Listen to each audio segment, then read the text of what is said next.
राम राम बंधु और भगिनी, आप सभी का स्वागत है।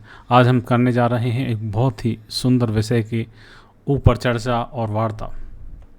उस वार्ता के से प्रारंभ करने से पूर्व एक वैधानिक चेतावनी हम सभी के लिए कि आपको और मुझे मेरी ही बात से कभी भी पूर्णतया या आंशिक रूप से सहमत होने की कोई आवश्यकता नहीं है। आप पूर्ण स्वतंत्र हैं, आपकी अपनी मेधा है, मस्तिष्क है, उसका उपयोग करें और जो भी बात यहाँ पर कही जाए या जो भी सुने आप इस वीडियो में, उसके ऊपर आप प्रथम मंथन करें, मनन करें, निधि ध्यासन करें। उसके पश्चात ही उस बात के बारे में उसके पश्चात भी उस बात को स्वीकार और अस्वीकार करने के लिए आप पूर्ण स्वतंत्र हैं। आप पूर्ण स्वतंत्र अपने आप को हमेशा समझें और आप हैं भी। चलो बात करते हैं, क्या सुंदर विषय आज क्या होगा। एक सुंदर विषय आज वो होगा कि यदि हमारे पास कोई टेबल है इस 400 में, तो उस टेबल के बेस पे दूसरी टेबल कैसे क्रिएट करें, और जब वो दूसरी टेबल क्रिएट करें तो उसके साथ मुझे डाटा भी उसके साथ जो टेबल में था वो भी चाहिए। उसके लिए किस प्रकार से क्या विधि है, क्या क्या हमारे विधि के साथ क्या क्या उसके सोपान हैं, कैसे कैसे करते जाएंगे और हम उसको पूर्ण रूपेण प्राप्त कर लेंगे, इसी के बारे में बात करेंगे। तो सर्वप्रथम आप बिल्कुल इनिशियल स्टेप से शुरू प्रारंभ करते हैं। देखिए आप कहाँ पे हैं, IBM के मेन मेन्यू में यहाँ पे एक कमांड लिखेंगे, work MBR PDM, work with members using PDM। अब यहाँ पे आप आ गए हैं। उसके पश्चात मैंने आपको बताया था जब भी आप भी कोई भी मेंबर क्रिएट करने जा रहे हैं तो आपको यहाँ पर ये जो F6 की दिख रही है टू क्रिएट, वो F6 प्रेस करनी होगी। आपको रट्टू तोता बनने की कोई आवश्यकता नहीं है। बहुत सारी चीज़ें यहाँ पे जो फंक्शन की का क्या फंक्शन है वहीं पे लिखा रहता है, वहाँ देख कर आप कर सकते हैं। यहाँ पे भी देखो सोर्स मेंबर नेम मुझसे पूछ रहा है, तो मैं एक सोर्स मेंबर नेम में कुछ भी दे सकते हैं आप। SQL टैब 10 दे देता हूँ और यहाँ पे पूछ रहा है कि सोर्स टाइप क्या होगा, मैं बोल देता हूँ क्वेरी, SQL क्वेरी लिखूँगा इसके भीतर। और यहाँ पे ये पूछ रहा है कि उसके फाइल से संबंधित कोई भी ऐसी सूचना जिससे आपको भविष्य में लाभ हो सकता है तो वो दे देते थे। वो क्या होगा, creating table with data. Okay, क्या कर रहे हैं, क्रिएट टेबल कर रहे हैं विद डेटा। तो मैंने आपको बताया तो डबल 2 डैश लगाने के का मीनिंग होता है SQL में या इस 400 SQL में भी कि कमेंट है create table based on existing table. Okay, तो RP कर लेते हैं। RP करने से वही लाइन रिपीट हो जाती है। कौन सी टेबल क्रिएट करने जा रहे हैं और किसके बेस पे करने जा रहे हैं। तो हम एक टेबल क्रिएट करने जा रहे हैं, कोई भी नहीं, जैसे कोई भी नाम दे सकते हो आप। देखिए सब DEPT 4 बेस्ड ऑन डिपार्टमेंट। तो ये काम करने से पूर्व आपको क्या क्या चाहिए, क्योंकि आप एक टेबल क्रिएट करने चाह रहे हैं जिसके बेस पे दूसरी टेबल को क्रिएट करना है, और जिस टेबल के बेस पे क्रिएट करने जा रहे हैं उसका डेटा भी उस टेबल में चाहिए। तो इसका क्या मतलब हुआ, इसका मतलब ये हुआ आपको जो 7 सामग्री चाहिए, एक तो एग्जिस्टिंग टेबल होनी चाहिए, टेबल के भीतर डेटा होना चाहिए, ये आवश्यक है। उसके पश्चात ये कर सकते हैं। नहीं तो यदि टेबल के भीतर कोई डेटा ही नहीं है तो फिर वो ब्लैंक की टेबल क्रिएट होगी, तो वो जो आपका उद्देश्य है उसको पूर्ण नहीं कर पाएगी। तो आप ये हमेशा ध्यान रखें कि क्या करने जा रहे हैं, उसकी 7 सामग्री क्या है, क्या आवश्यक सामग्री है, वो उपस्थित होनी चाहिए। उससे पूर्व भी उसकी हमारी तैयारी होनी चाहिए उससे करने से पूर्व। तो लिख दिया मुझे चाहिए न्यू टेबल ये, और उसके बेस पे अब यहाँ पे जाते हैं।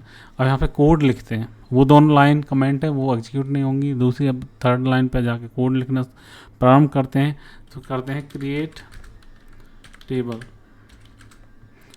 टेबल टेबल का नाम किस नाम से क्रिएट करनी है ये।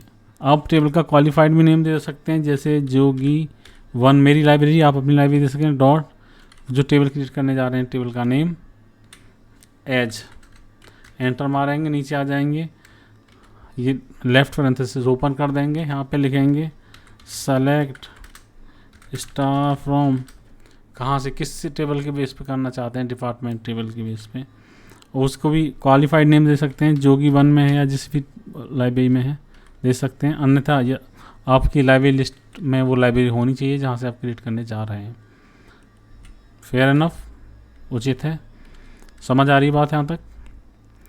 अब कैसे करेंगे आगे बताइए, हमें डेटा भी चाहिए। आप बोल रहे हमसे पूछ रहे, ये बात तो आपको बतानी है, आप ही वीडियो बना रहे हैं, हम थोड़ी ना बना रहे। अगर हमको पता होता तो वीडियो क्यों देखते? अरे ऐसा कुछ नहीं है। आपको अपने आप को अल्पज्ञ मत समझो, आपके अंदर भी अनंत ज्ञान की संभावनाएं हैं। तो यहाँ पे लिखेंगे बस एक चीज़ है जो मुझे पता है, शायद आपको याद नहीं हो, विद डेटा।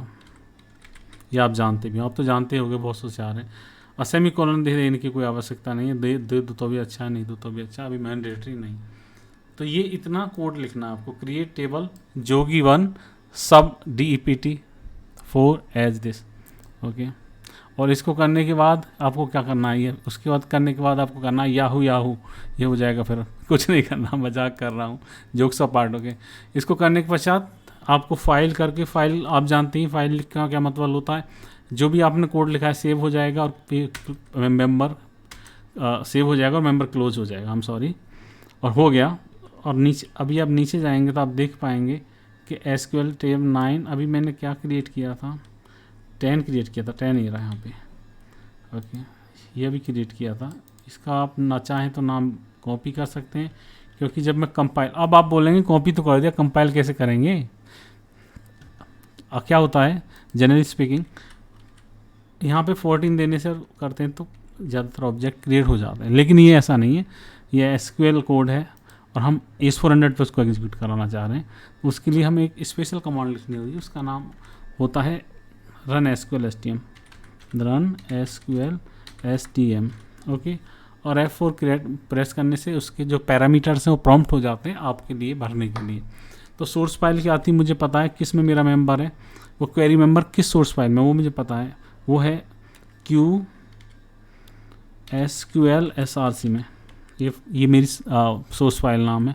और किस लाइब्रेरी में है ये सोर्स फाइल, जोगी1, जो जोगी है, जो जोग करता है, जैसे जोगी गोरखनाथ, जोगी मचंदर और जो बड़े बड़े जोगी जैसे बाबा रामदेव। लेकिन यहाँ पे आपको जोगी1 देना है, जो लाइब्रेरी, आपको जोगी1 नहीं देना, आपकी जो लाइब्रेरी को वो देनी है जहाँ पे वो सोर्स फाइल एग्जिस्ट करती होगी। और वो सोर्स मेंबर का नाम यहाँ पे देना है, क्या है, जैसे मैंने कॉपी कर लिया था तो पेस्ट कर देता हूँ। और अब यहाँ पे एक चीज़, पैरामीटर कमिटमेंट कंट्रोल दिख रहा होगा, इसको आप नन कर देना, नन कर दिया, हो गया, एंटर।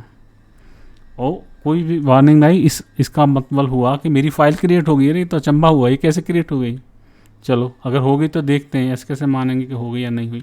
तो हमें उसका जाके चेक करना होगा, जैसे DEPT 4.3 है तो 4 चेक करते हैं, अरे क्रिएट हो गई, अब विद डेटा हो गई। देखिए जो फाइल मैंने क्रिएट की थी और विद डेटा हो गई। आप बोले डेटा है, ये तो आपने पहले से कर ली हो और कुछ हमें दिखा दिया हो, ऐसा भी हो सकता है। नहीं, ऐसा नहीं है, आप चाहें तो इसको मैं पुनः भी करके दिखा सकता हूँ।